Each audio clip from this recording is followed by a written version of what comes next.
Item ಯಾವುದೇ ಇರಲಿ try ಮಾಡಿ ಆಚಿ ಚಿಕನ್ ಮಸಾಲಾ. ಆಚಿ ಚಿಕನ್ ಮಸಾಲಾ. ರಾಜ್ಯದಲ್ಲಿ ಎಸ್ಐಆರ್ ಪ್ರಕ್ರಿಯೆ ನಡೀತಾ ಇದೆ. ಎಸ್ಐಆರ್ ಪ್ರಕ್ರಿಯೆಯಲ್ಲಿ ಅಕ್ರಮವಾಗ್ತಿದೆ ಅನ್ನುವಂತಹ ಗಂಭೀರ ಆರೋಪವನ್ನ ಈಗಾಗಲೇ ಬಿಜೆಪಿ ಮತ್ತು ಜೆಡಿಎಸ್ ಮಾಡಿದೆ. ರಾಜ್ಯ ಚುನಾವಣಾ ಆಯೋಗಕ್ಕೆ ದೂರು ಕೊಟ್ಟಿದ್ದೂ ಆಗಿದೆ.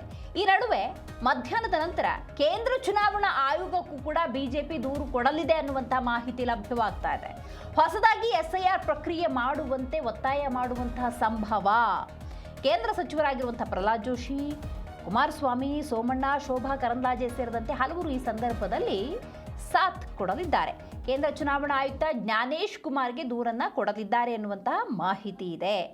ಇಂದು ಕೇಂದ್ರ ಚುನಾವಣಾ ಆಯೋಗಕ್ಕೆ ದೂರು ಕೊಡತೆ ಎನ್ಡಿಎಯ ಈ ನಿಯೋಗ. ಅಂದರೆ ಪ್ರಹ್ಲಾದ್ ಜೋಶಿ ಅವರು, ಕುಮಾರಸ್ವಾಮಿ ಅವರು, ಸೋಮಣ್ಣ, ಶೋಭಾ ಕರಂದ್ಲಾಜೆ, ಆರ್ ಅಶೋಕ್, ಚಲವಾದಿ ನಾರಾಯಣಸ್ವಾಮಿ, ಅರವಿಂದ್ ಬೆಲ್ಲದ್, ಜೊತೆಗೆ ನಿಖಿಲ್ ಕುಮಾರಸ್ವಾಮಿ, ಸಂಸದ ಮಲ್ಲೇಶ್ ಇವರೆಲ್ಲರೂ ಕೂಡ 3 ಗಂಟೆ ಸುಮಾರಿಗೆ ಕೇಂದ್ರ ಚುನಾವಣಾ ಆಯುಕ್ತರಾಗಿರುವಂತಹ ಜ್ಞಾನೇಶ್ ಕುಮಾರ್ ಅವರಿಗೆ ಒಂದು ದೂರನ್ನು ಕೊಡಲಿದ್ದಾರೆ ಎನ್ನುವಂಥ ಮಾಹಿತಿ ಇದೆ. ಯಾಕಂತ ಹೇಳಿದ್ರೆ ರಾಜ್ಯದಲ್ಲಿ ಎಸ್ಐಆರ್ ಪ್ರಕ್ರಿಯೆ ಕಾಂಗ್ರೆಸ್ ಶಾಸಕರಿರುವಂತಹ ಜಾಗದಲ್ಲಿ ಆಗ್ತಿದೆ ಅನ್ನುವಂಥ ಮಾಹಿತಿ ಇದೆ. ಸೊ ಈ ನಿಟ್ಟಿನಲ್ಲಿ ಕಾಂಗ್ರೆಸ್ ಮಾಡ್ತಿರುವಂಥ ಈ ಅಕ್ರಮಕ್ಕೆ ಬ್ರೇಕ್ ಬೀಳಬೇಕು ಅನ್ನೋದಾದರೆ ಹೊಸ ಎಸ್ಐಆರ್ ಪ್ರಕ್ರಿಯೆ ಅನ್ನೋದು ನಡಿಬೇಕು ಎನ್ನುವ ಆಯಾಮದಲ್ಲಿ ಕೊಡುವಂಥ ದೂರಿದು.